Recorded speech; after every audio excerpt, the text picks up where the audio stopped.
You're listening to Let's Talk Purpose Live, because who you are is important to what you do and where you are going. Now for your host, Lisa!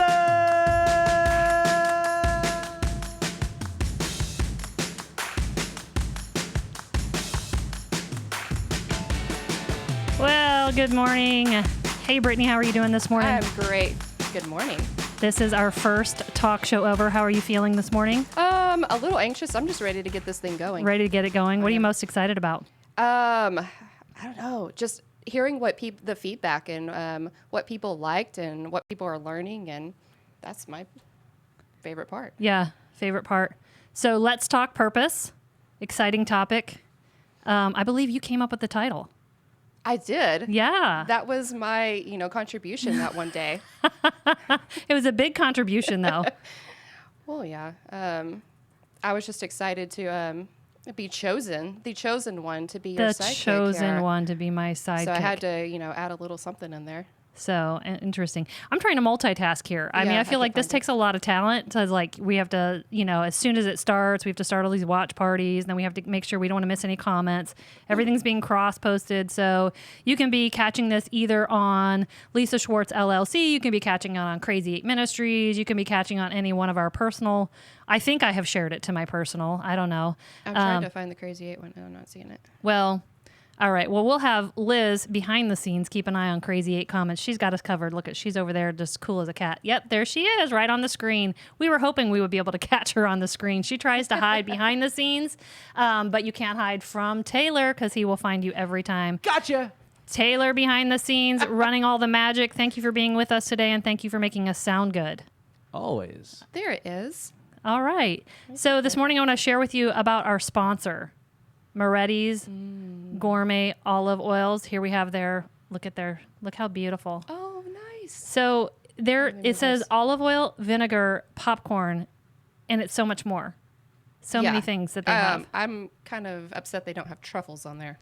Oh, because they do have amazing truffles. And that's like the only reason I go in there. Really? Well, I do love the popcorn. Okay. What's your favorite truffle? I like the ones that have the mint in them. Oh, okay. Have you had their mint Christmas crunch? No. Okay. No. I'll see if I can grab that for us next week. But this week, we are going to be taste testing pumpkin pretzels. Okay. So okay. Here, let me point this to the camera here. Where am I pointing this? In front of you. In front of me. There we go. Nope. So just to you. And we're going to be taste testing pumpkin ginger snap spice. Okay. How are you feeling about these? Okay. Was the deep breath yum, I want it, or was it I'm not so sure about it? I don't know. I'm not so sure. Okay. So we're going to start with this. Let me get the lots of rattling. Go ahead. You start with the pretzel. Okay. I'll start with the pumpkin. I'm going to have to be honest with you. I'm not a big ginger fan. Yeah. Well, I tend to choke every time I eat popcorn, so I'm a little nervous. Should I crunch in the mic or should I know, stay right? away from the mic, Taylor? What kind of advice do you have for me? You pick one today, and we'll see what the comments say, and we'll know for next week. Okay, or next month. I'm gonna pick crunching in the mic. This is good. Wait, so this also has these big. I don't know what that is. It looks like a big gobstopper. I'm afraid to try that live on the air, but I will definitely be trying it behind. This is good. Actually, not bad at all. I'm not a big ginger fan, but this is tasty. It's a very light ginger flavor. Anyway, so this is obviously one of their fall flavors. Right. Did you want to try this? Yeah. Yeah. Okay. How was the pretzel? It was good. It's not overly pumpkin-y, Okay. which I appreciate. Yeah. So I'm Okay. gonna try the. So again, the crunch in the mic this time. Yeah. Nailed it. She nailed the crunch in the mic. All right. If you're watching with us this morning, if you would give us a comment, we would love to acknowledge you and that you are watching. Let me make sure I have my volume off because that's always a I travesty. gotta check out this ball. I almost said that's what she said, and then I realized that we're live, and so we probably shouldn't did say it that. anyway. And then I ended up But saying it you just anyways, said it. and you can't take that back. So let's talk purpose. Go ahead and try that. You're gonna taste Am I gonna that? try it? Yeah, go ahead. Well, I'll wait for you. Okay, so we have a comment from Kate McGill, all the way from Illinois. She said, "I have to admit, my first thought on truffles was the fungus they use hogs to root out underground. I forgot they also are a chocolate delight. Jennifer Schumacher, says, hey, this morning. What's in that? What is this? I'm trying. I think it might be chocolate. Just a solid chocolate ball. We got to A stop. ball of chocolate. Good. There we go. A ball of chocolate. Oh, wait. Huh. Wait, is there a fun nugget inside? Is it like a malt? Oh, it's like a double dipped malt ball. You know what I think that is? Looking at it, it looks like it's a chocolate malt ball with the pumpkin chocolate, white chocolate flavor around it. Right. Are you feeling it? Mm-hmm. Okay, we can think so. definitely hear you tasting it. Sorry. No, you're good. That was what we decided. Good morning, It is a malt Peggy. ball. Thank you for joining us this morning. Good morning, Rachel Herrera. Thank you for watching us this morning. So we're going to be talking about Let's Talk Purpose. So every week we are going to, or every month, maybe I was speaking prophetically. Maybe we're going to end up doing this every week. Let's do it. I mean, by popular demand, I would do it every week. We'll just have to see what kind of following we get. What kind of following do you think we're going to get? It's going to be amazing. It's going to be amazing because everybody wants to talk about purpose. Everybody's looking for their purpose. I think it's like the number one question that we have in life, like, what's my purpose? It's the number one thing that causes people to struggle with anxiety, depression, anger, frustration, discouragement, disappointment. The list could go on and on of the things that we deal with on a regular basis of people not really knowing what is my purpose in life? Like, why am I even here? What am I getting up for in the morning? What's getting me out of bed?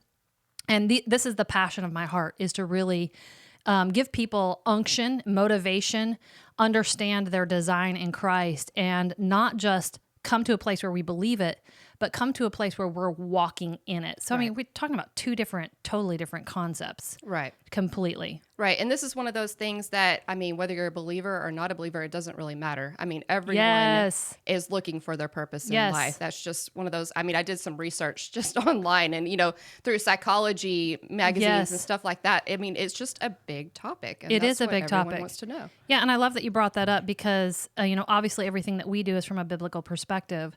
However, I do have the opportunity to speak in a lot of what we would call secular platforms.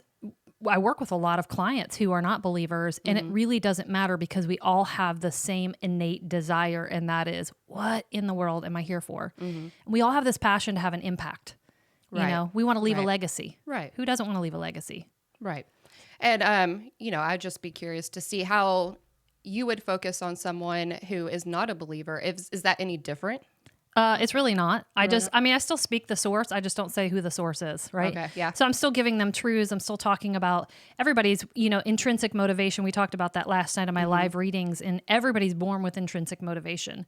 Everybody's born with an innate need, a desire to want to have impact in life.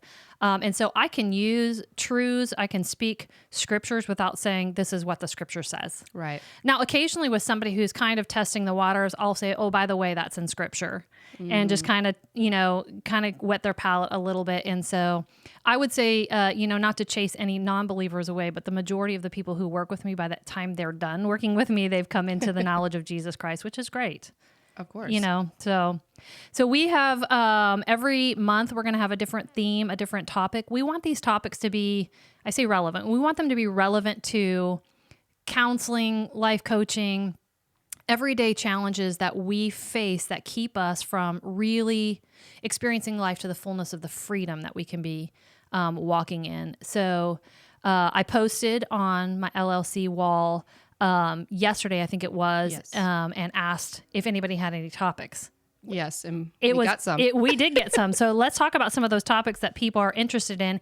And the reason why we're going to talk about this is we want to hear from you. If you're watching this live, if you're listening to it on the podcast later, message me, let me know, hey, these are hot topics. These are things that we would love for you to discuss that will help us come into our fullness of life. All right, so first topic, throw one out. I'm going to throw out core beliefs. Core beliefs. Identifying them, breaking up with them, rewriting them. Yes. Your words. Yes, I did. I kind of wrote, yes, that could be 3 different shows in and of itself. definitely. So like, how do we identify what my core beliefs are? So people don't really realize how your core beliefs, for my book, Enforcing You, I say your core beliefs predetermine how you perceive every moment, what your perspective will be, and ultimately the paradigm you walk in. So just as a real quick example of that, if I really struggle to the core of who I am, speaking more specifically about my core beliefs about me, if I struggle with being confident that I have value, that my life is worthy, then any interaction I have with people, if they look at me weird, if they maybe don't respond the way I'm expecting them to respond, maybe they don't give me eye contact, I'm immediately going to perceive that person doesn't value me. It may have nothing to do with my interaction with that person. It has everything to do with my core belief. Then my perspective becomes of that person, and also of the personality in my relationship with that person, which goes into our relationships, is going to be, well, this person doesn't value me. This person doesn't find me worthy. And then what that does is that confirms already that core lie. When we talk about core beliefs, a lot of times they're lies. It confirms that core lie. And then I begin to live in response to that core lie. And what I don't realize is I'm actually teaching and training people to treat me with lower value and lower worth, because I'm acting in lower value and lower worth. So it's just a real quick example of core lies. So we all have core beliefs. Unfortunately, we call it your belief system. Most of our belief system is BS. Right. So identifying our core beliefs is powerful. So it's identifying them. What was the next one? Breaking up with them. Breaking up with them. Yeah. So how do we break up with, so we talk a lot about in the counseling and the coaching world, like if I have a particular thought that I have been in relationship with, I want to break up with that thought. And so much like a really nasty relationship, that's not always easy for us to break up with. Look at, she rolled her eyes. Am I talking? You're talking to me. Yeah. No, I remember that. It's like when you hear that truth and you're having to break that thought pattern, it's so hard, because then you're having to become someone else, basically. Yes. And it's scary. Yeah. It's really scary, because it's comfortable and you know this person. Yes. And to break out of that, you're like, okay, now who am I going to be? Yes. If I'm not this. Yeah. And in fact, a lot of times when somebody is really breaking up with a part of who they've been, there's actually a grieving process that goes on there. And so a lot of times we, even from the counseling perspective, will approach that as grief counseling.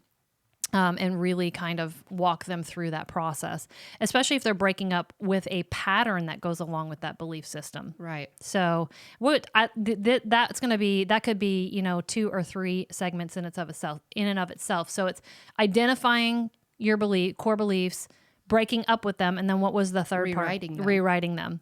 Yeah. So we don't want to just break up. The important part is rewriting. And this is where the question, and you will hear me say this over and over and over and over again, who do I want to be? What is my possibility? More importantly, what is my God possibility? What is my God potential? Am I living to the fullness of my God design? And that's a powerful question to ask yourself all the time in any particular moment. So we need to try the next let's go to the next topic. Yeah, because otherwise I'll just start preaching on those. Okay. Let's keep moving. I think the first one that came up was parenting. Teens, adoption, purpose as a stay-at-home mother. Oh, man. Multicultural homes. Oh, yeah. All the things. That's a lot of things. Parenting teens, man. For those of you who have toddlers still at home, we don't want to scare you, but it gets challenging. It's challenging in a different way. Yeah, you're right. Absolutely. It's challenging in a different way. I mean, I feel as though I could safely say off the cuff, when your kids are little, it's very physically tasking. Yeah. You're doing everything on little sleep because, a lot of times when you have a toddler, you also have a baby. Taylor can't relate to probably any of this over there. No. But as your kids get older, then it becomes a little bit more emotionally tasking. Yes. You should look at the face. Yes. Oh, yeah, I'm yes. entering into that one right Yes. now. So a lot of people may not know this, but I feel like it's obvious that I'm the founder of Crazy 8 Ministries, obviously the founder of Lisa Schwartz LLC, but I'm also a mom of 6 kids. So great topic, hot topic. That is going to be a place where we're going to want to. Taylor, can people call in and ask questions live when we're live on the show? Not today, but starting very soon, yes. Okay, so soon that is going to be coming. But in the meantime, what we're going to want when we do that topic is we're going to want people to really kind of post their questions, because we want relevant answers to real questions. Right. I don't want to sit here and just talk about stuff that means nothing to anybody. So parenting, good one. What's the next one? Toxic people, narcissists. Toxic people. That was my wording. I'm sorry. It was an overview. Dealing with narcissists, recognizing toxic relationships, setting boundaries in relationships. Oh, with interesting. loved ones. Yeah, this is such a hard topic as well because, you know, our world is not good at teaching how to set boundaries, when to set boundaries, at all. And so we either live a completely, I say boundaried life, which is more like a walled off life, Right. or we end up living completely boundaryless, where we have no filter at all. And so where is that balance? How do I know when it's time to set a boundary? Who do I set boundaries with? And how do I set boundaries? So that's a really good topic. Anybody who wants to jump ahead, you can get my book, To Love and to Be Loved, Establishing Healthy Relationships. I talk a lot about healthy boundaries because there are unhealthy boundaries as well. A lot of times people set boundaries as a coping mechanism, and that's not good. Did your laptop just lie? What's happening? Yeah, something just went wrong. Did something pop up that we don't want everybody to see? No. Whoa. No, that was my signal to Liz that I am not watching anymore. It did not happen. It's not working. Okay. It did not happen. Let me pause and because we've got some people watching this morning. We have about 24 people watching just from the LLC. I'm not sure what we got on. Now, do our lives all add up? So is it just 24? They will. Okay, so yes. all right, 25 people watching. If you're watching, if you would give us a hello. If you have not shared this, please share this to your wall because we want the whole world to come into the fullness of their purpose and enforce who they could be and who they're designed to be. So Tammy Murphy is with us this morning. That would be Tammy 2, not Tammy 1. hi, So we have Tammy several Tammy Murphys. It's Tammy 2 watching. Kyler says, "Aye, my girls," with some fire emojis. Okay. Yeah, we feel it. We're feeling it. Tammy says breaking up with yourself is extremely hard, but so incredible. It's incredibly freeing. Incredibly freeing. Most people don't realize that we are our biggest opposition. Oh, yeah. And that's difficult because we're supposed to love ourselves. And a lot of times our lack of love for who we are, who we're designed to be, keeps us from becoming. And again, we get caught up in that cycle. All right, I digress. Janelle is with us this morning, so appreciate to be a part today. Good morning, Janelle. We're glad to have you with us. All right, so next topic. Marriage. You know, I'm thinking, shout out to Brad Schwartz. I'm thinking it'd be fun if there's a Wednesday that he's in town. Him and I have done a couple of marriage talk shows together. And he, believe it or not, he does get a word in. So he does get a word in. If those of you who know Brad, you know he gets a word in. And so I think it would be fun, obviously, to have you on the show as well, but to have him as well and kind of, be able to talk about real life stuff. Oh, yeah. I think, again, that could be 3 or 4 shows in and of itself, talking about more specifics in marriage, talking about communication, talk about parenting as partners, talking about sex. So we want to talk about it because all of that is enforcing our purpose in life. Right. All right, next topic. Let's go leadership. Leadership. This was an interesting I one. love that somebody put that on there because we are designed to be leaders. The Bible says that we're the head and not the tail. Yeah. Right? Yeah. Oh, look at you Yeah. just had an epiphany. I just had a little. Oh, okay.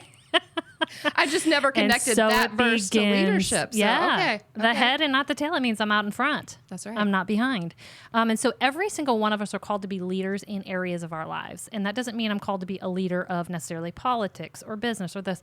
But wherever God has equipped me and wherever he has empowered me, I should lead in that place and from that place. And so if you don't feel or see or sense places, and maybe you're just leading, I say just, like it's not, maybe you're the leader of your home, Right. and that you're leading your children in their education, you're leading your children in their character and in their purpose. But every single one of us is called to an aspect of leadership. So I think it was Elizabeth McLaren from Cincinnati that put that topic was. up there. She comes up with some really deep stuff. I am not hoping she shows up because I say that in jest, obviously, because she's a really, really, really deep thinker and really challenges me in a really good way to think deeper. So I love that she brought up leadership, and I'm excited to talk about leadership. Yeah. And under that, it was mentioned honor and authority. Honor and authority. Yeah. And that kind of stoked me as well. I think honor and authority and recognizing authority, recognizing that we live in a place, in a world where there is pecking order. recognizing where you fall in the pecking order. And again, that's that place where if you're in a position where you're not necessarily the leader in the room, we lead through the honor that we give and through who we are in that moment. And honor is huge. I think I definitely think we have. I feel like Mr. Allard when he said, "Because you're entitled to my opinion. Here's my opinion that you are entitled to."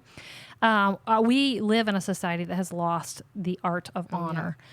So that will be a really hot topic as well. Let me pause here because Mama Greenroy is watching us. Hello, Shirley Greenroy. Any topics? Anybody have any suggestions? I am watching, and I want to hear your ideas and suggestions, even if some of the topics that we've talked about more specific. If you have questions, go ahead and start throwing them out there because this program is designed around you and your needs as the listener. All right, next topic. Goal setting. Goal setting. You know, so was that you that went? That was, It sounded like Liz. I was like, did somebody mic Liz? So goal setting is huge. So, you know, I just released my 5th book, Enforcing Purpose. Yes, you did. Yes, you did. And my new favorite book. Your new favorite book. It overtook To Love and To Be Loved. Oh, so To Love and To Be Loved was your favorite book. That was my favorite book. And Enforcing. So why is this your favorite now? I think just because of my time of life. It's just... She's going to get personal with us, folks. No, it's just so applicable. I mean, it's what you want to hear. It's what you are interested in. It's what everyone's interested in. And so it's so practical. And just going through and the worksheets in the back, which are just totally wrecking me. And so give us an example of a worksheet that you're challenged in going through. Well, I'll tell you what I loved was purpose discovering. That is a lot of fun. Like I can do the things where it's like, ooh, let's think big. But then when it comes to discovering things that are like identifying the things in your life.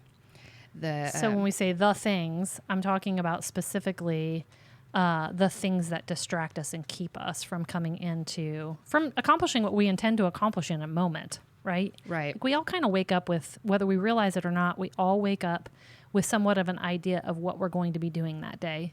Mm-hmm. And at the end of the day, one of the questions I love to ask is, did you accomplish everything you intended to accomplish? And if not, why not? And then I'll often take a client and say, like, tomorrow, what is the plan that you have for tomorrow? What do you want to accomplish? And then I will ask them, what are the dangers that you see that might keep you? And so we put a plan of action together to actually say, well, what might keep me is if my kid wakes up early from my nap, or I get too distracted with social media, whatever it is. And so then we put a plan of action together to prevent and put up basically a boundary to prevent that barrier to keep me from accomplishing what I want to accomplish. It really goes back to taking that authority and taking ownership over your own life and recognizing I am the head and not the tail. Right. All right. I interrupted you. Go ahead. No, you're totally fine. Things like, what are your tolerances? I find that I can dream big. I like the wildest dreams and I like going for the purposes and stuff. But then it's like, okay, so what am I doing that's not helping me in that? And I'm like, I don't really want to talk about that. I love that when you were first talking about the worksheets, how you were like, I don't want to do the worksheets because once I write them down, I can't unknow them. Yes. Yeah, that's what I initially found. Is that once you put out those wildest dreams, then they're out there. If I write them down, then they've been put out in the world, and I can't take that back at that point. Then I have this in me now that if I don't pursue that, then I'm going to have this disappointment and I'm going to have this resentment, at some point in life. Yeah. So it's that inner accountability that kind of kicks in. Responsibility that this is out there. But it's important. And so I talk a lot about that in the book as well, the importance of really taking that courageous step of writing down the audacious dreams that are in our hearts. It is a courageous step. It requires a lot of overcoming boundaries in our own mind. When we talked about healthy boundaries, unhealthy boundaries. Right. Fear is one of the biggest unhealthy boundary that we deal with on a regular basis. I feel like we could have an entire talk show on fear. Oh, yeah. Absolutely. Fear of man, fear of failure, Fear of self. fear of success. Fear of success. It's interesting because I have identified that many years ago that is one of my greatest fears is fear of success. Because, when you get so high, if you will, you hit a plateau or a platform, then that becomes the new floor. Right. And so there's no going back. And so part of that is obviously can be an unhealthy fear. Some of that is the spiritual drive in me and recognizing that I am designed to continuously increase and continuously grow. So there should be an organic process of continuously moving up, if you will, in my own design and in my purpose and my accomplishment. Right. Right. Yeah. Fear has been a major one. So for me. Shirley has thrown out a topic. Okay. Her topic is elderly still living life. Okay. Which I feel like she would need to be a guest on that. Absolutely. Shirley, we would need you to talk fast to keep up with Brittany. Talk fast and loud. Yes, and loud is a key for her. We'll have to Taylor can fix that. He can fix anything. Anything. Yes, I can. We're just still making sure you're still listening to us, Taylor. Of course I'm still listening. Of course. So she said seniors would be a better word for elderly. However, both are the subject. So that's a great subject. I actually personally am like, ooh, because I've never spoken on that or really kind of, in our ministry, a lot of the elderly, we give them to more of our elderly counselors. Right. So I would be very interested to pick her brain a little bit more on some of the challenges, but I am willing to bet it's still, I don't feel purpose, right? Especially as we're getting older, looking back and saying, have I accomplished my purpose? Am I done with my purpose? What's my purpose in my tomorrow? One of the things you guys hear me say all the time is if you're not dead, he's not done. Right. And so every day we wake up with purpose. So that's an exciting topic. All right. What else do you got? That was all of my topics. All of your topics. That was all the ones that were thrown. Awesome. And thrown out there. That doesn't mean that that's all that there is. But all those counselors out there, they should have some topics. Yeah, I would think they would have some topics as well. So let's talk for a minute about the theme of the show, Let's Talk Purpose, because who you are is important to what you do and where you are going. And I think when we're talking about purpose, that's what you do and where you're going, being pertinent to who you are, which takes us back to those counseling issues and who I am, what I'm believing, my core beliefs, what I believe about who I am. All of those things is so important to what I do and where I'm going. And so I'm curious to know what you've experienced I'm totally putting you on the spot right now, what you've experienced in your own life as far as discovering who you are versus your purpose and the importance of that. Oh, sure. So discovering who I was, this has been probably we're looking at a 6-7 year journey here. But before that, it was always people have told me who I was. Oh, people have told me what my purpose was, whether it be your family, your parents, the school, husband, whatever, has told me who I was and what my purpose was. And you know what? I just couldn't figure out. It was at that point where I was happy, but I wasn't, I was like, there's got to be more than this. I can't imagine living out my life. Yeah, it's good. And this is it. There's got to be more than this. So, but I would have never come into my purpose if I would have never found out who I am. Yeah. That's just something I've got to learn my own desires and what makes me, what makes me tick and what ticks me off. Yeah. and not it's a catchy phrase. Yeah. Not what other people have said or not what society has said a stay-at-home mom is supposed to look like and what they're supposed to feel. So good. Or what a divorced woman's supposed to look like and what they're supposed to do. And it's just been there's a lot of fear behind it. And there was a lot of overcoming that fear and saying, you know what, I'm just going to do it. I'm just going to have to do it afraid. Yeah, do it afraid. Do it afraid. Yeah, it's good. And step out. And I don't know where it's going to land or where I'm going to do, but I do know that God's got me in this. And, it's good. And I had enough people around me that I was like, I'm never going to, even if I fail, I'm never going to be on the street. I've always got someone who's it's good. Who's got me. Yeah. So, it was just a lot of trusting that the Lord knew what he was doing when he made me, and going back to who I was really when I was a child and a teenager, and looking at that and going, all those things that I was taught were not wrong, but you know, you're just shy. You're just a wallflower. You know, all those. Wait. Did somebody actually say you were a wallflower? Oh my gosh, yes, multiple times. Oh my goodness, multiple times. Okay. So This is a great example of how the things people say and how they put labels on us, and then we become that person. And that's the power of words, right? Yeah. And the things that we speak. I think that could be a topic in and of itself, is just the power of words and reteaching and training how we receive words and also the words we choose to speak. Because people are going to say what they want to say. It is on us. We get to take the ownership as to how we will receive those words. You know, and so again, whole other topic in and of itself. And it's not until you know who God says you are that you can go, when somebody says that, you can go, no, I'm not taking that one. Yep. I'm sorry, I can't hear you. So we have a couple other comments online in regard to, Kate says, if you have a pulse, you have a purpose. Paul Newman. Amy Sanger, good morning to you. General feelings of overwhelm. Okay. That is good. I'm surprised nobody has brought up even anxiety and worry depression, and overwhelm, all of those things. So that is definitely on our list. You and I have kind of made a hot topics list, talking about anxiety, fear, definitely feeling overwhelmed. And again, so let me give you this nugget. So it's interesting how the enemy will take things that are a part of our design, and he will twist them and distort them to discourage us. So when we think about that feeling of being overwhelmed, I think about Deuteronomy 28, when it says that when you are walking in accordance to the word of the Lord, that the blessings of God will overwhelm you and will overtake you. And so there is a part of our design that we are to live life feeling somewhat overwhelmed, but not overwhelmed by negative things. Right. We should be living life where I'm overwhelmed with the goodness of God. I'm overwhelmed with the gratefulness in my heart. I'm overwhelmed with a thankfulness. Everywhere I look, I see the presence of the Lord, and I am overwhelmed by his presence. So I couldn't help but, when I think of that word overwhelm, so Amy, I mean, just for you this morning, take that feeling of being overwhelmed and allow God to grab hold of that, to capitalize on that emotion, and to say, I am a God who wants to overwhelm you. So it's not the feeling of being overwhelmed in and of itself that is wrong. It's what we're being overwhelmed with. But we have the power to re-navigate that.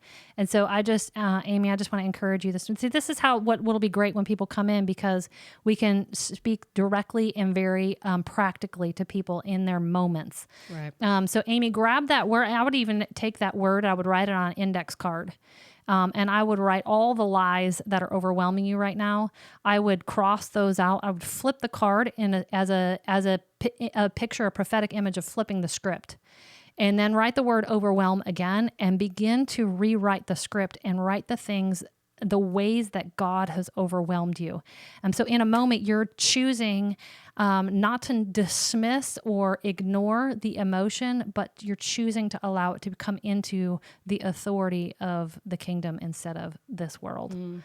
Okay, so overcoming the feeling of unworthiness. That's from Peggy. Thank you for your comment. That is going to be huge. And again, I think, when we go back to those core beliefs, you just shared a little bit of your story, which I appreciate. And you talk about your system and your experience defining and kind of actually bringing you into this personality or this identity that was false to who you could be, who you're designed to be. And so I think that all ties in with all of that as well. Yeah, because I never would have been here doing this under those old belief systems, that BS. It's so interesting under that BS. Y'all, when we say BS, we're talking about your belief system, and we will keep saying it because it is BS. Amy says, yes, the power of words spoken over you. It's our responsibility to receive them or not. It took me almost 40 years to learn that. Amy Sanger, you are not over 40 years old. Maybe she must be exactly 40. So you mentioned earlier failure and talking about that fear of failure. And I think that could be a topic in and of itself as well. Like, how do we handle failure? And more importantly, how do we capitalize on failure? Because I am getting more and more the older that I'm getting. Did you see my eyeball roll really nice and close on that? The older that I'm getting is that every failure or perceived failure, and I'll say perceived failure, because most of the time failure is because I have an expectation that's unrealistic. Okay. Okay. So perceived failure is an opportunity for me to grow.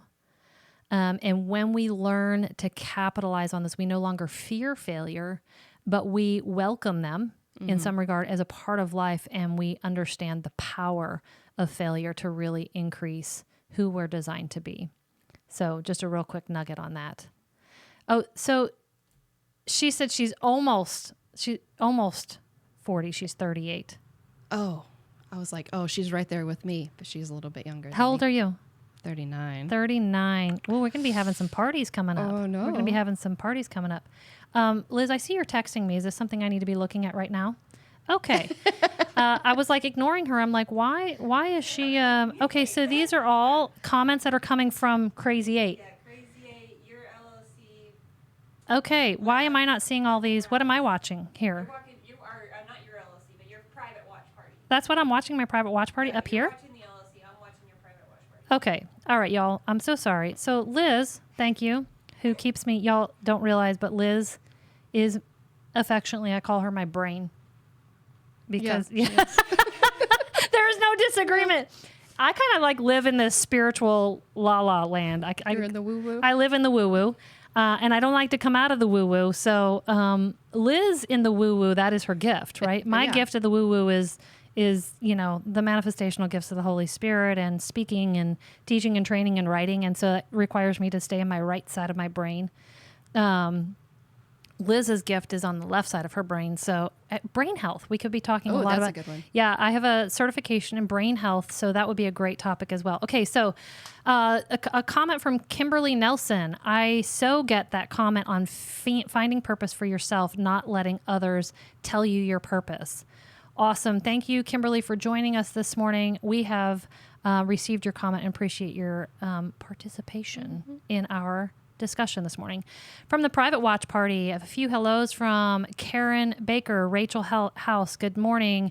Jonathan Cook. For those of you who don't know Jonathan Cook, he has a show here. Taylor, what show does he do? What's it? The when is Legend it? Show, Wednesdays at 8:30 a.m. You asked for it. I love that voice. This is so good. Occasionally, I'm just going to have him Thank bust in you. And now for a commercial break. This show is sponsored by Moretti's. Yes. All right. So Jonathan has, what would you say to someone struggling with comparison? Oh, that is a great. So comparison is very comparable to the word competition. And so really, I mean, Jonathan, that is a whole topic in and of itself as well, but off the cuff, the Bible says that there is a race that we have been given and to run our own race and to make it your ambition to lead a quiet life and minding your own business. So there's your encouragement and also your subtle rebuke in regard to comparison. So, and again, an entire talk on that, because I do think we struggle with comparison. And a lot of that goes back to, we allow the world to be the standard by which we live. And we allow the people around us to define our possibilities, our potential, our purpose, our design. And so then they become our measure of success. They become, and so a lot of, that is a huge topic in and of itself. I love it. We will write it down because I think it's all about really, how do you measure success? So when we think about comparison and competition, I'm allowing my success and my path and my lane to be measured by the people around me instead of allowing God to be my measure of success. And how we define success biblically is very different than how the world defines success or how you and I would even define success. Is that my cliffhanger? Cliffhanger. Yeah. And I would say, something I had learned was when somebody's doing something that you aspire to or kind of like in your lane, that instead of comparing yourself to them, it's like that celebrating them and celebrating their successes and stuff, because their success and their testimony opens the door for you as well. Yeah, that's so good. So that's so good. I really appreciate you saying that. It goes back to the love chapter in 1 Corinthians 13 where it says that love always celebrates, right? Love does not doesn't point out people's wrongs. It doesn't compare itself. All of those things. So yeah, we do need to learn how to celebrate each other, but a lot of times we get really salty with yeah. people who are experiencing success. And it's a Yeah. terrible feeling. It is. As the one being salty, it's a terrible feeling. It is. It's not who I want to Yeah. be. Yeah. It's definitely not who I want to be. that jealousy that Yeah. kind of comes up. All right, so let's see if we have any other comments this morning. We would love to hear your feedback on how you enjoyed this show. So this show will be coming the first Wednesdays of every month at 10:30 a.m. That is where we are starting. Now, if we have popular demand, what say you, BP Daddy? I think we can work it into our schedule. We could work it into our schedule. definitely. I need to ask my assistant. I can work it into my schedule. I'm not speaking for her.